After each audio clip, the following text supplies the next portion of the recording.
That's bad.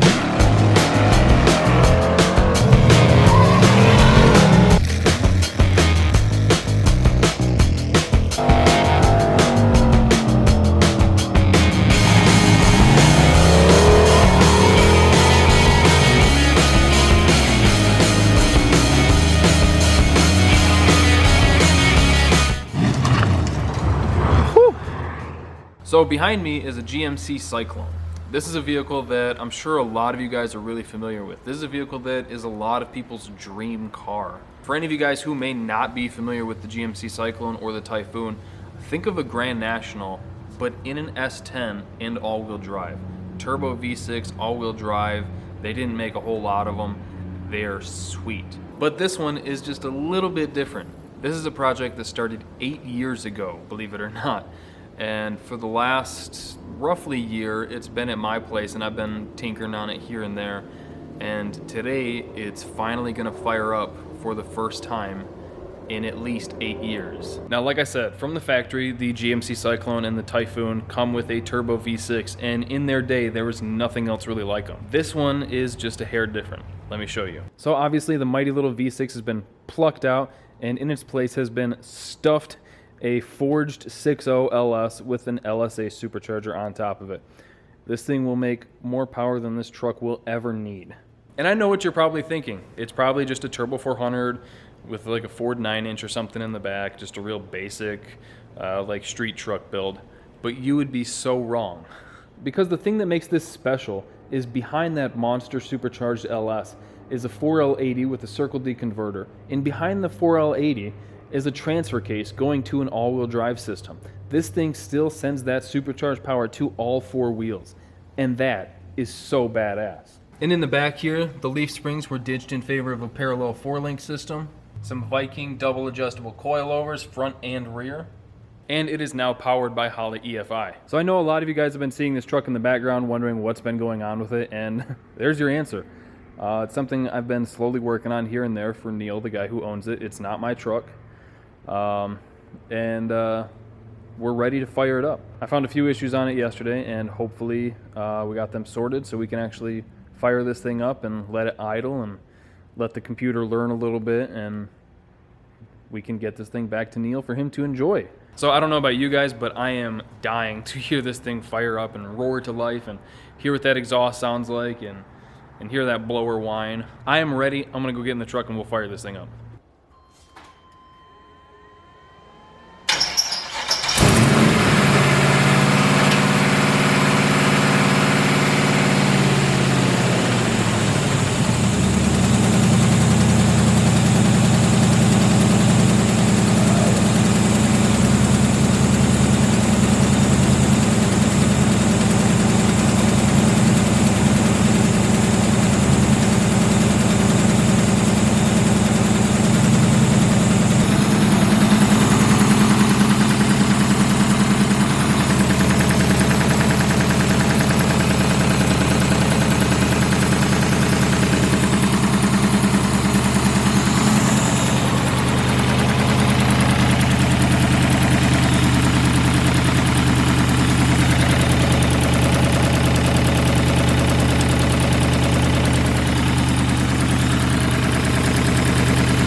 Idling at about 13.8.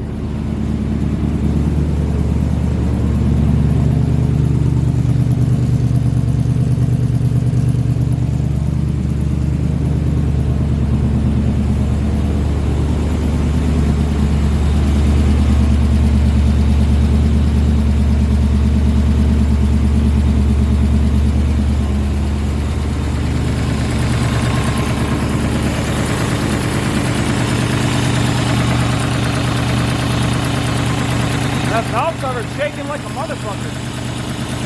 That's weird.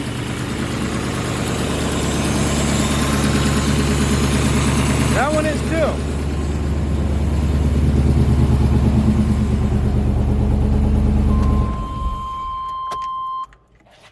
Huh.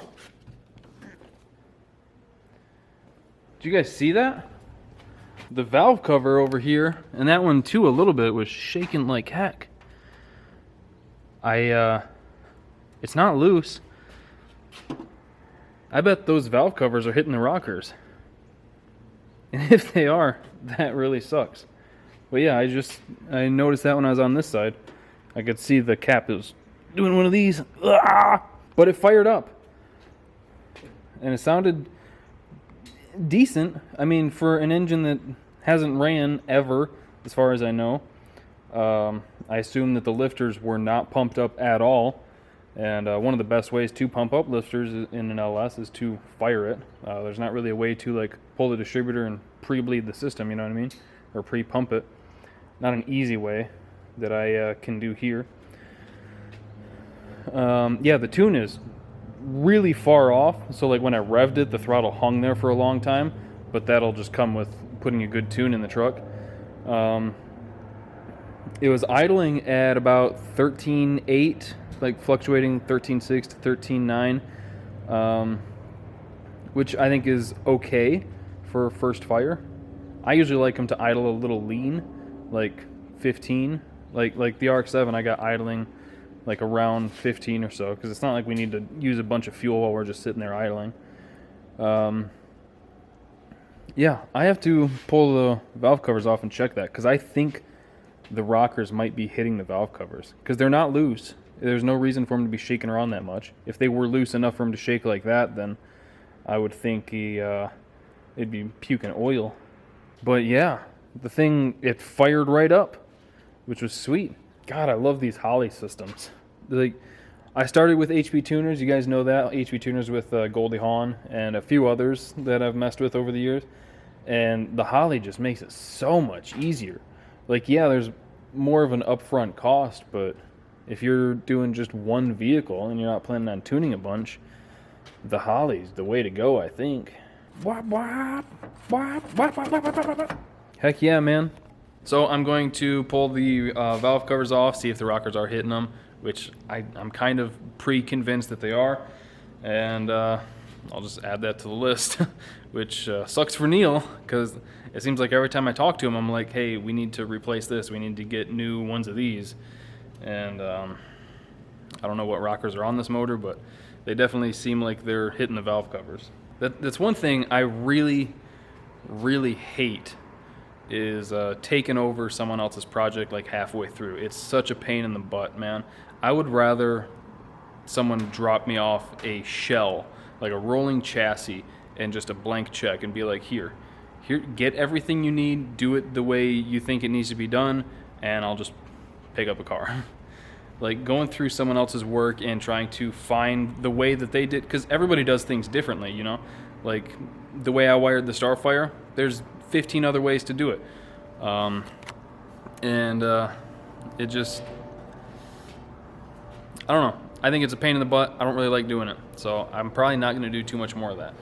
I think that starting from bare and putting in what you need is the way to go. But I'm so unbelievably excited to hear this thing run. I'm even more excited to get it done and get it out of here, so I can get paid for that, order more stuff for Jack here. Oh yeah, I want to show you guys the turbo. So you remember in the last video I was mocking up with that little 7875 right here. I was mocking it up with this one.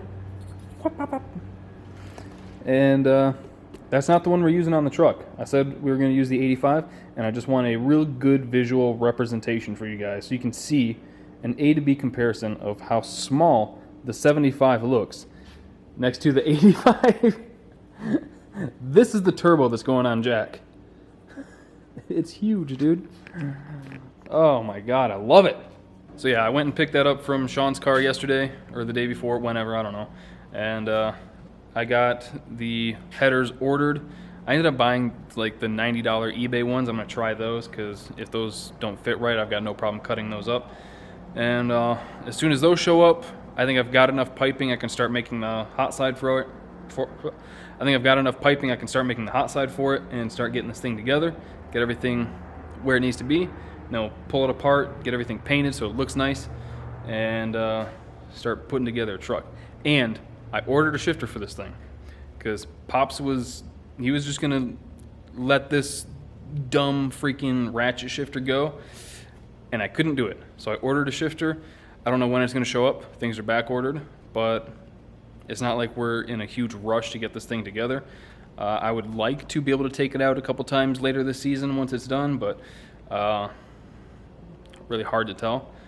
But yeah, I did order a shifter for it. I ordered a badass shifter for it. It's not the Motion Raceworks one. I wanted that one, but fucking $700 for a shifter? So we didn't go with that one. But I think the one that we got, I'm gonna love, Pops is gonna love, and I think it'll make the truck feel that much better to drive. And as far as all the stickers on the truck, I think most of them I'm gonna pull off, and we're only going to have the stickers of like sponsors and people that have helped us out. But like all the stuff that was in the old engine, like the KSE, the Speedmaster, Howard's cam, we'll get rid of most of those. Don't worry, Herb, we'll keep your sticker. We're gonna keep Circle D, we'll keep Texas Speed. We're definitely keeping Motor City Moonshine traction compound.